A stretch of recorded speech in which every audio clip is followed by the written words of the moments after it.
Hello friend, मैं Satyendra Singh Rathore, perfection PSC अकादमी में आपका स्वागत है। आज हम इकोनॉमिक्स का नया लेक्चर जो है भुगतान संतुलन के बारे में पढ़ेंगे।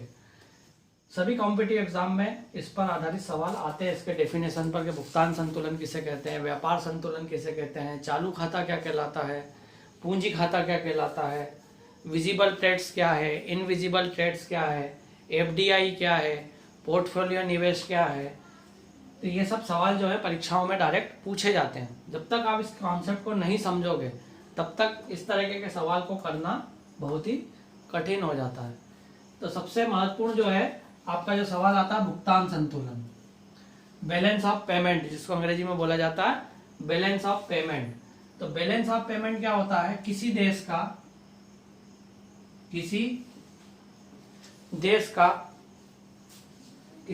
का विश्व के अन्य देशों के साथ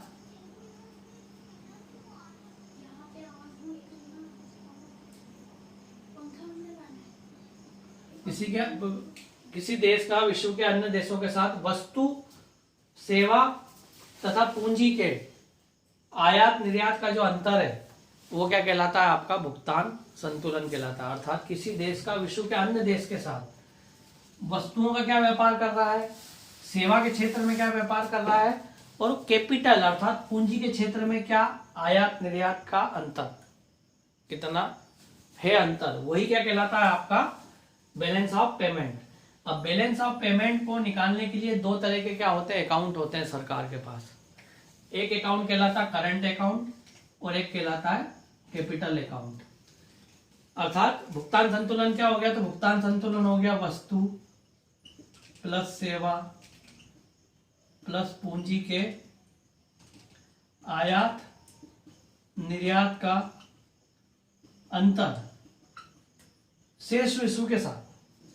अर्थात सीधा सा एक हम कॉन्सेप्ट समझेंगे, कोई देश वस्तु सेवा तथा पूंजी का आयात कर रहा है 100 करोड़ रुपए, इंपोर्ट क्या कर रहा है? 100 करोड़ रुपए, और वस्तु सेवा तथा पूंजी का निर्यात कर रहा है वो 50 करोड़ रुपए। ये हो गया आपका आयात इंपोर्ट, और ये हो गया आपका एक्सपोर्ट हो गया। इन दोनों का अंतर कितना आएगा? इन दोनों का अंतर जो आया, अर्थात एक्सपोर्ट कम किया हमने और इंपोर्ट क्या कर लिया? ज्यादा कर लिया। इसका मतलब हमारे देश का रुपया कहाँ चला गया? बाहर चला गया। अर्थात ये क्या है में आ गई राशि -50 करोड़ हो गया। अर्थात हमारे देश के -50 करोड़ रुपए कहाँ चले गए? बाहर चले गए। अर्थात भुगतान संतुलन हमारा कैसा हो गया? नॉन फेवरेबल हो गया, प्रतिकूल हो गया। यही यदि कहानी क्या हो जाए? उल्टी हो जाए। अर्थात 100 करोड़ रुपए का तो हम एक्सपोर्ट कर रहे हैं और 50 करोड़ रुपए का क्या कर रहे हैं? इंपोर्ट कर रहे हैं, वस्तु सेवा तथा पूंजी का। ऐसी स्थिति में क्या होगा कि हमारे पास कितने पैसे आ जाएंगे? विदेशों से कितने पैसे आ जाएंगे? 50 करोड़ रुपए हमारे पास क्या हो गए? ज्यादा आ गए, वस्तु तथा पूंजी तथा सेवा के मिलाकर। तो ये क्या हो गया? फेवरेबल क्या हो गया? आपका भुगतान संतुलन हो गया। तो भुगतान संतुलन अर्थात वस्तु सेवा तथा कैपिटल का किसी देश का शेष विश्व के साथ आयात एवं निर्यात का जो डिफरेंस है वो क्या कहलाता है? आपका बैलेंस ऑफ पेमेंट।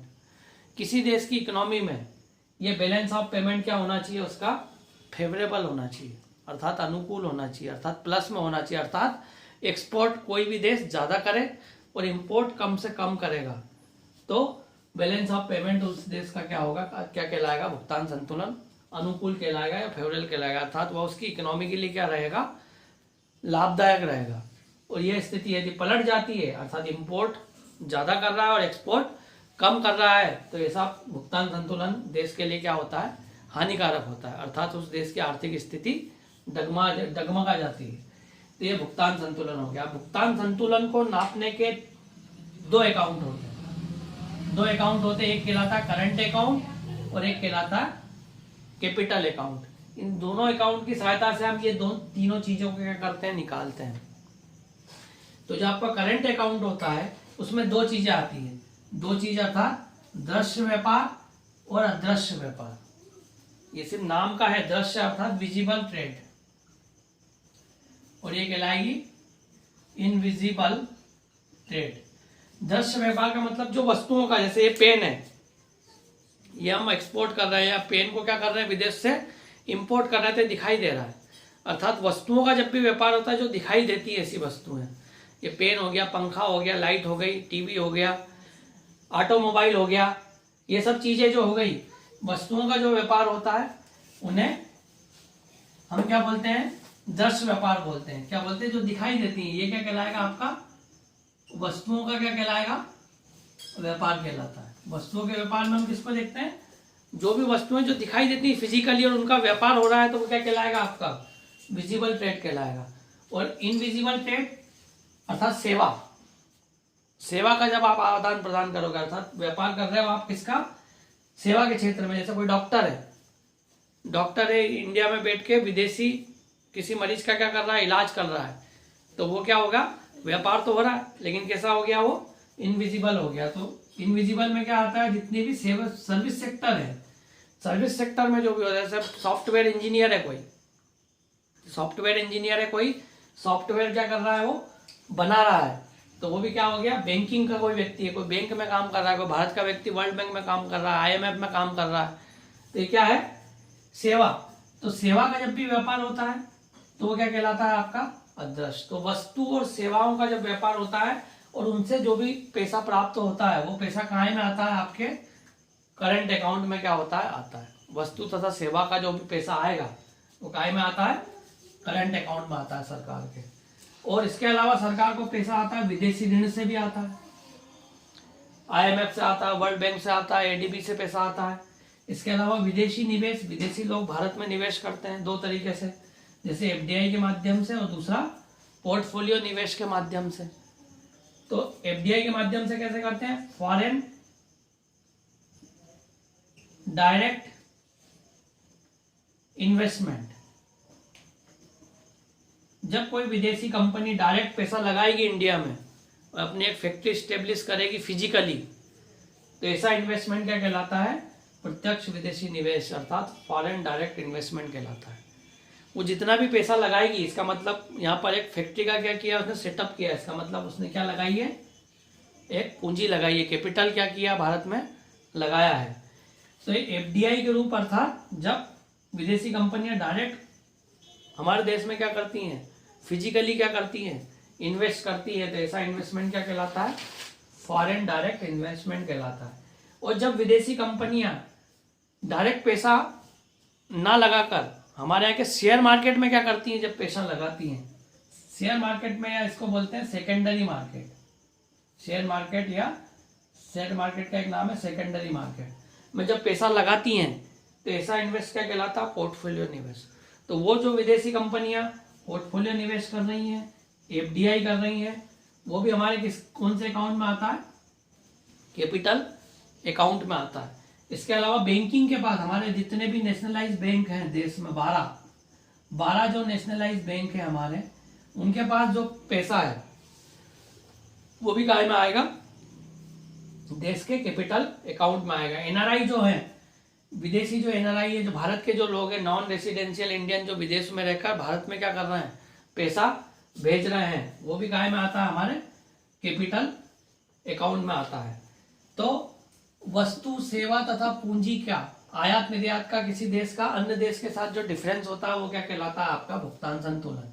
और भुगतान संतुलन को निकालने के कितने अकाउंट है, तो 2 अकाउंट है, एक कहलाता है करंट अकाउंट और एक कहलाता है कैपिटल अकाउंट। करंट अकाउंट में कौन सी चीजें आती है, वस्तु तथा सेवा आती। वस्तु अर्थात जो दिखाई देती है, अर्थात जितना भी दृश्य व्यापार होता है वो काय में आता है, वस्तुओं का व्यापार को दृश्य व्यापार बोलते हैं।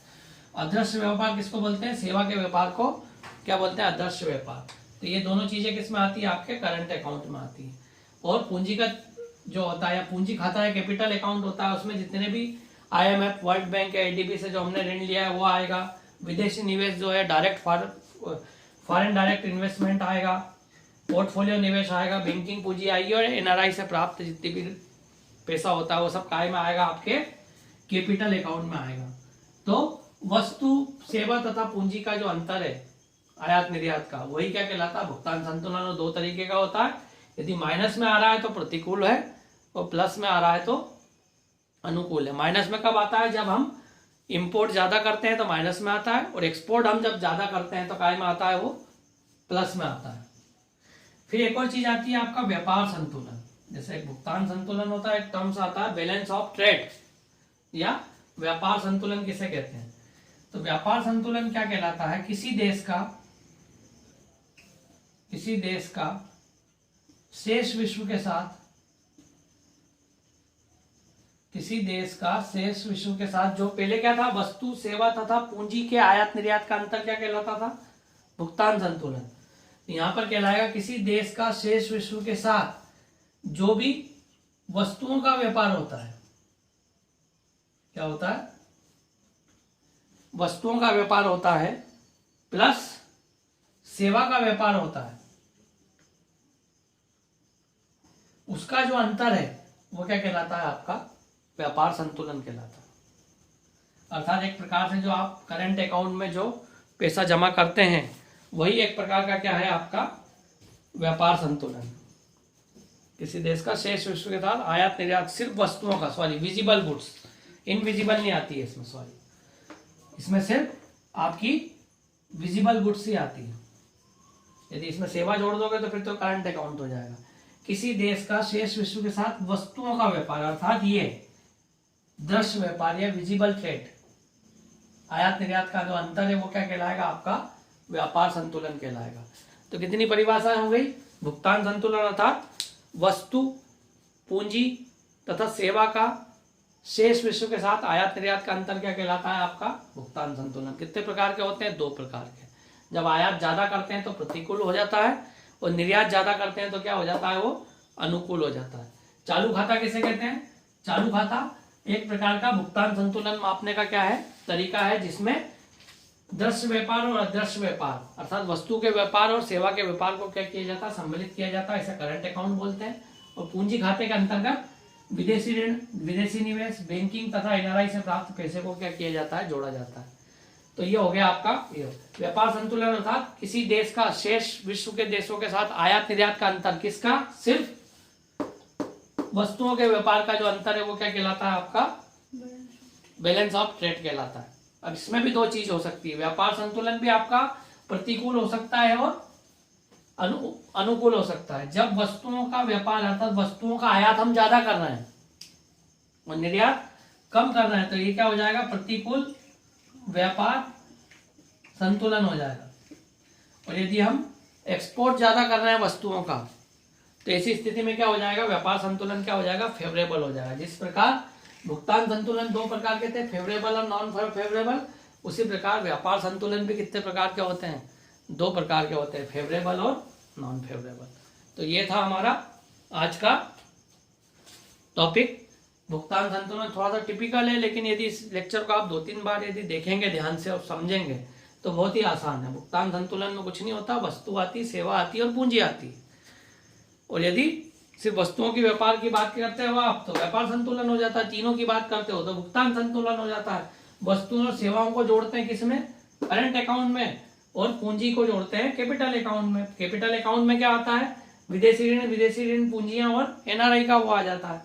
और विदेशी निवेश कितने प्रकार के होते हैं, 2 प्रकार के, एफडीआई अर्थात फॉरेन डायरेक्ट इन्वेस्टमेंट और पोर्टफोलियो निवेश।